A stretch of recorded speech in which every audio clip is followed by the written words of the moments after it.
We got to continue the fight of Thomas Sankara, man, that's what we're doing. Of all our great leaders, and Africa had a lot of great leaders, and it was just, they were unalive by our enemy, and we have to take that personal. We have to take that real personal. But we know what they stood for, right? We know what they stood for, and we know what they believe, and that's the same belief that we have to install in our hearts and work towards to accomplish their dreams, right? Their dreams is our dreams. The freedom of our people, the freedom of the world. Africa will bring justice to the world. When Africa is free, that's when there will be justice in this world. Welcome to a new video, and today I'll be reacting to a beautiful speech from a brother in Burkina Faso. He said it very well in this video, and there's no way I could have said it any better. So let's just play and listen what he's talking about here. And President Ibrahim Traoré is in attendance. September 4th, 1797. A coup d'état in the French Republic by Jean-François Roubel. May 11th, 1798. A coup d'état in the French Republic, that's known as Law of 22 Fleurier 4. Then November 9th, 1799. A coup d'état in the French Republic, where Napoleon Bonaparte comes to power. December 2nd, 1841. A constitutional coup d'état in the French Republic. Napoleon Bonaparte remains in power a few months before the end of his term, while the Constitution of the Second Republic formally prevented him. May 13th, 1958. A coup d'état in the French Republic. General de Gaulle returns to power. History does not lie. Man, I'm sure you're following, and beautiful opening. Okay, you see the intellectualism from my brother here. You see how he takes you back? And he tries to give you the history. I'm going to be looking up some of those names. I'm not too familiar with the historical leaders of Burkina Faso, so I'll definitely be looking up some of those names. History does not lie, unless we let liars tell it.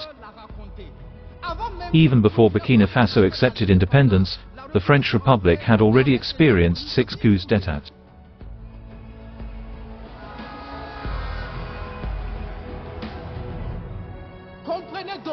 So understand that we are in the double standards era, because at the end of the year 2023, there was a ranking of the 10 greatest French men of the entire state, and surprise, surprise, in the second place was Napoleon Bonaparte the putschist. In the double standards era, when it is them, they are saviors, and when it is us, they are putschists. When it's them, they're saviors, and when it's us, they're butchers, right? It's a great statement, and it's so true, right? Anytime something happens in Africa that the people are behind, you get the super backlash of our leaders, our true leaders being called thugs and this or that, and the powers that be come after them and try to unalive them. You know, and the crazy thing is, they use the propaganda machine, the big media, right, to push a certain narrative. This narrative they tend to push, even tends to persuade and get in our people's head, you know, in the Africans' head. And they start doubting their own leaders. They start doubting their own leaders, and some of the accusations might be true, but the whole game is they turn you against your leader, because you taking the life of your own leaders is the simplest way. It's the simplest way, and that's how they win every time. But let's just keep listening. When it's them, they throw flowers, and when it's us,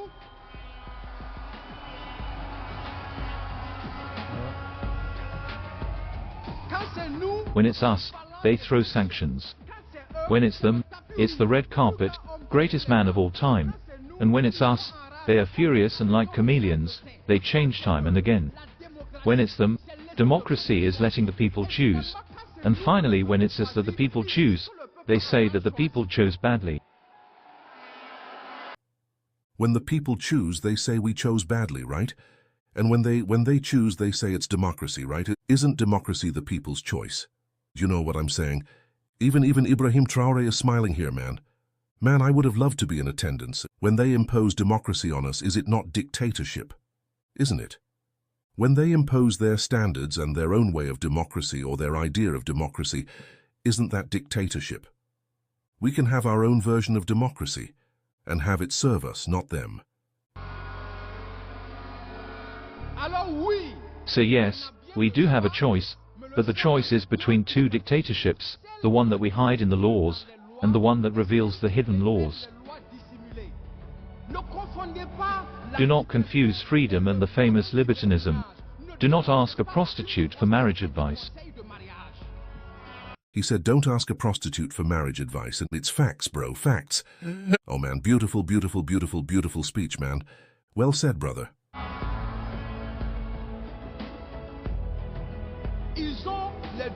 They have double standards, meanness and the scheming. We cannot choose between the two. They make us our own scales. They have the policy of the sorcerer, afraid to capture the soul. But when you try to capture a stallion, you have to at least think better than a donkey. That's why they have it that when they are the ones who make unions, there is no problem. But as long as we are the ones who make an alliance, there is a problem. However, the union of husband and wife is indeed the alliance which is the proof and the emblem. That is why when we refuse we say no. It is good, but it is not enough. In the domain of communities, when we refuse, we leave. And if those who leave are 2 or 3, well, it is those who remain who are in danger. Well said, man. So the unionship, as Africans, we have to believe, and we can do it. It's not we can do it, man. We can do things on our own. We don't need nobody, until we as a collective people believe that. Until we believe that we can do these things that we want to do, the stuff that we admire about other nations and developed countries, the things we admire about their world, until we believe that we can build those same things, right? Under our feet and in our homes and our land, until we have that belief and faith and start working towards it. We'll never form a union. We'll never form a union. Our union will always, even when we form it, it will always be easily broken. It will always easily be broken because the enemy knows how to do that. The enemy knows how to do that. They know how to play the game. They would just come and start using false accusations. There might be some truth to it, right? But nobody's perfect. That's what we got to remember. That's what we got to see. Look how much they hate Ibrahim Traore. They hate him because he wants to work for his own people. All because he wants to work for his own people. He's forming his own union. He's removing himself from the elite class that's in Africa right now. He removed himself from the elite class. We know when the coup happened, you had all the elites and all the big heads. They sent them to Niger. You guys saw the videos. Okay, if you didn't see the video, you can look up Arise News. It's a news network out of Nigeria, right? You'll see all the big heads, all the puppets, right? All the elites that were sent to Niger to talk to Ibrahim Traore. Sorry, not to Ibrahim Traore is in Burkina Faso. But same thing. Anytime there was a coup, they sending all the elites, all the puppets, all of them. They were sending them when the coup happened in Niger, right? When they ousted Mohammed Bazoum over there, right? They were sending all the elites to convince these guys, to come back to the imperialist union. They were calling to come back to the old way. That they were telling them to come back. Same thing with Mali, man. Same thing. Right? They sent all the big heads and all the wigs calling these people back. Hey, come back, stay. Come back to the elite class, Now you can be part of the elite. But they don't really care what they did. What they did is not a crime as long as if they would have joined the elite class. The puppets. The elite class who was working for the enemy and not for the people. If they would have joined that class, these guys will be heroes. They are heroes, right, to us as African people, but they would have also been heroes, right, to the enemy.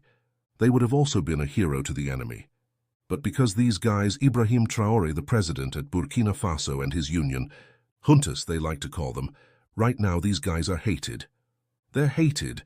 There was a video of an American statesman frustrated in Congress or wherever he was giving a speech and calling our African leaders, our true leaders, the ones that we admire, calling them thugs, gangsters, and all this disgusting name-calling. With all this disgusting name-calling, they're calling our leaders and people that we admire. They're calling them thugs, man, not heroes, but these are heroes. Okay, and we have to keep it that way. We can't let propaganda fool us, man. We gotta get past that. But let's continue listening to this beautiful speech from this brother here. When they are happy, we are happy. But when it is us, they cannot stand it. For them, our riflemen died in combat. But when we are attacked, they do not denounce. Because they cannot stand your smile, the joy of living of your children, they cannot stand your future. As long as they do not see it in that, they cannot stand your peace, and your development disturbs them. They do everything to have your skin, to make the nightmare in your dream life. So are they friends or are they enemies? From now on,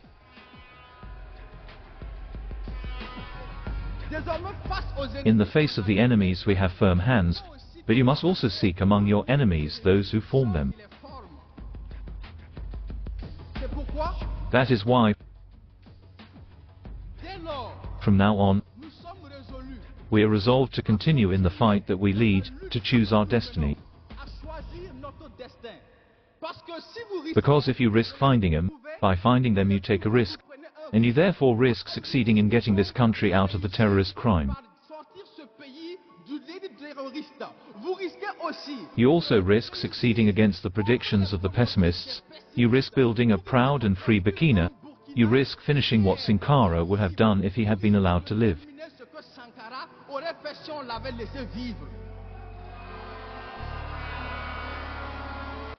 We got to continue the fight of Thomas Sankara, man, that's what we're doing.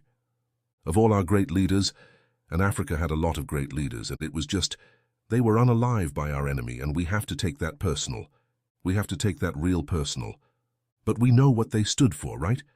We know what they stood for, and we know what they believe, and that's the same belief that we have to install in our hearts and work towards to accomplish their dreams, right? Their dreams is our dreams. The freedom of our people, the freedom of the world. Africa will bring justice to the world. When Africa is free, that's when there will be justice in this world. Finally, we are here to make a choice, and I choose to take the risk for the homeland, the family, the nation and the fight. I choose to take the risk and make no mistake about it. We are a free people, but do not confuse freedom with the famous libertinage. Do not ask a prostitute for marriage advice. We are the alliance, the proof and the emblem of what they call union. Thank you.